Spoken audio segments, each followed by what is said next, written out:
Hi, I'm Stephen L. Sears. I'm the writer of this episode, When in Rome.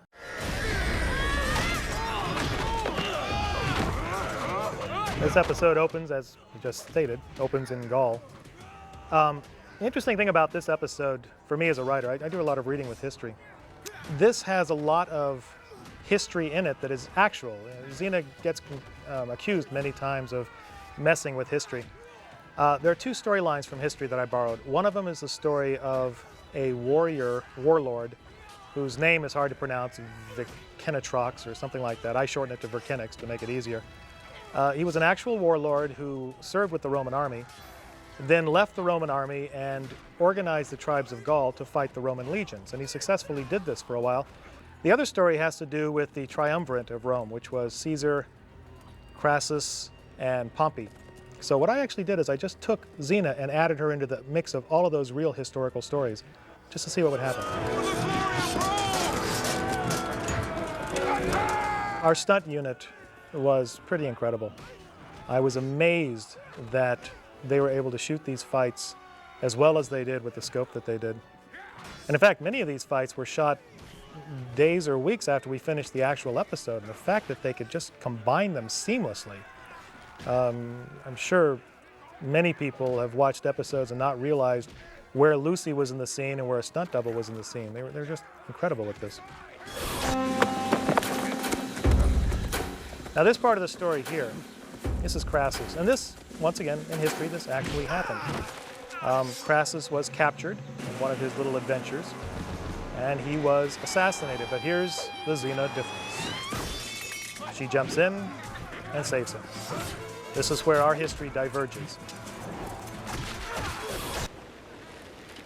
The Imperial Ring of Rome.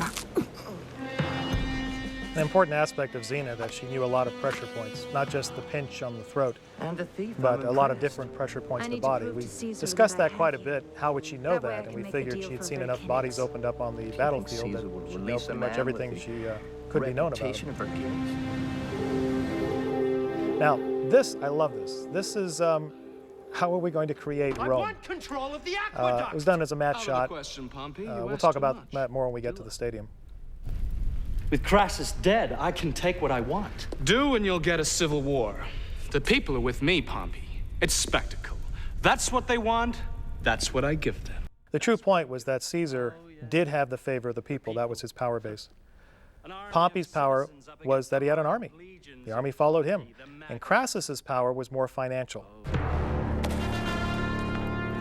This was the scene I really wanted to do this scene.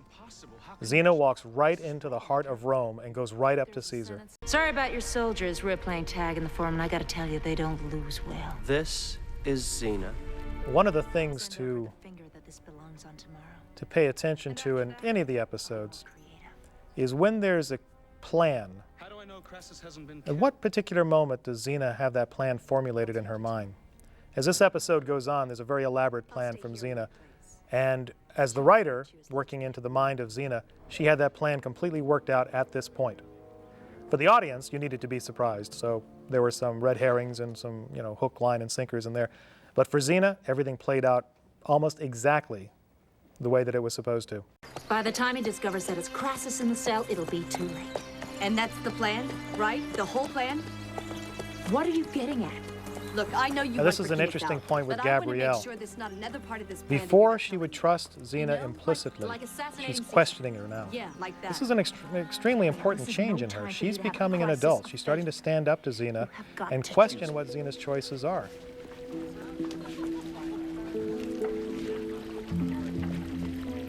Now, here's another seduction scene. This is power seduction. Another thing I look forward to was putting Xena in the middle of Roman politics. I love this.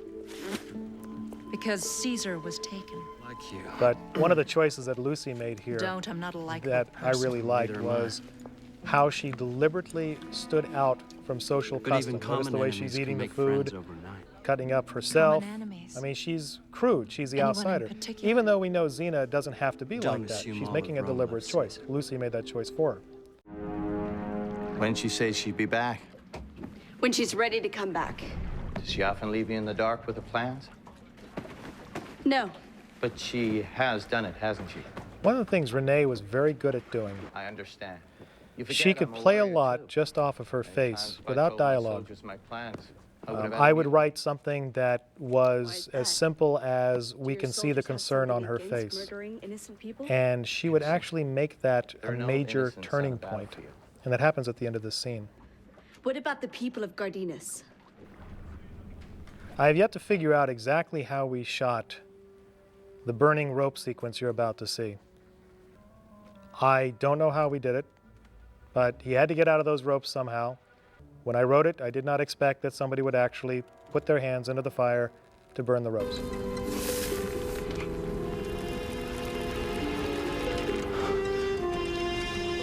Boy, that hurts. Look at that. Somebody actually did that. This was a sequence where I actually had written out in my first draft a battle on the top deck between her and Crassus. And it was a nice battle, it was a fine battle. And I was really long on the script, so I thought, well, what if I just cut it out and just had him fly back in? And actually turned out to be much better than the battle. Look at those people. Look at them. Each one of them considers himself an individual.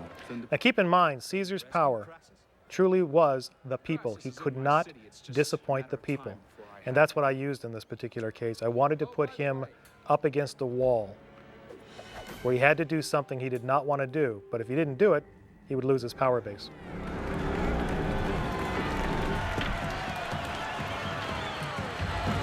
Now this scene was one that when I wrote it, the whole battle, I get a little verbose in my action description. Some writers just write Xena fights. I tend to actually write the whole choreography, but I make sure it's understood to the stunt people that it's just a guide. They do what they do best. We are gathered here to mark the But to end give of the an sense of era, a stadium, this is the end called of resistance flocking. in Gaul. It's something that Resistance Rob and Sam led used by to the do on their, evil Sam Raimi and barbarian Rob Tapert used to do on their Vercingetorix. films, actually, which is done a lot now. We probably only had maybe 10 extras or 15 extras. Lock off the camera so it doesn't move, and you move them around different locations. And Of the Gauls, when you and put an enemy all of those different Rome. locations together, it looks like this huge Xena, crowd. the warrior princess. Because we did not have a stadium. We had a wall, and then we built a bunch of mini walls past that. And even I was surprised when I saw this. The set decoration, the angles, just amazing. Look at that. I'm still amazed by that. I worked on that show. Isn't that great? I can't take credit for any of that stuff you're looking at right now, but look at that. It looks like we actually have this going on.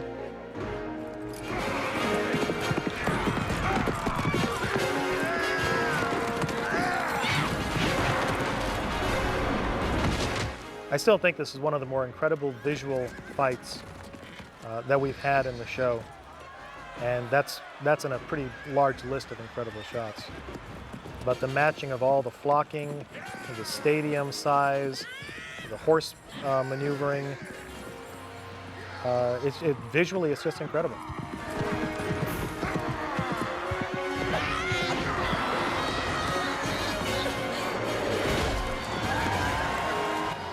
Now, for me, there are two lines of plot in this particular episode. One is getting Vercingetorix free. That's the straight line plot.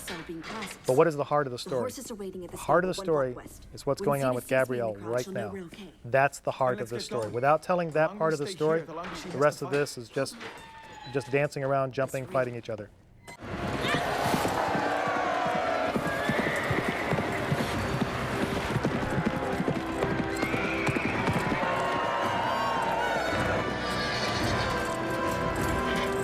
The important aspect of this is that Xena's been waiting to see Gabrielle. That's her cue.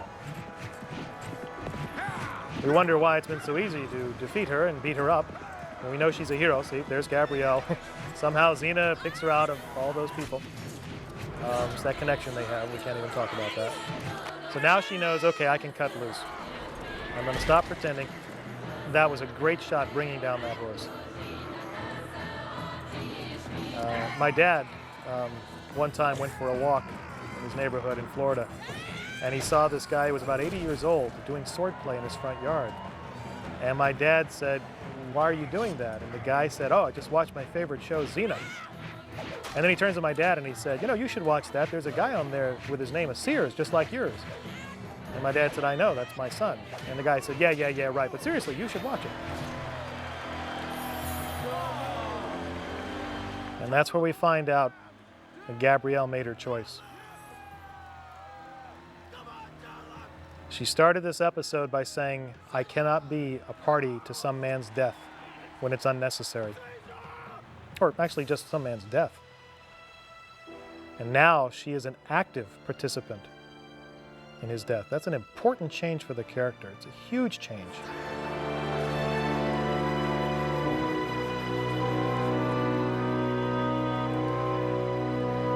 This is where Gabrielle came of age. In my mind, this is where she realized not just that she has an opinion, she's already voiced that, but that she has a responsibility, Gabrielle, I put you into a situation that where her I had no actions right to. have I repercussions, expected you to understand my logic and that she has to ignore make your choices in heart. the world. But I know you were right. And she's got to let Wasn't go right for you. of her preconceived who you are. notions of the idealism of the world.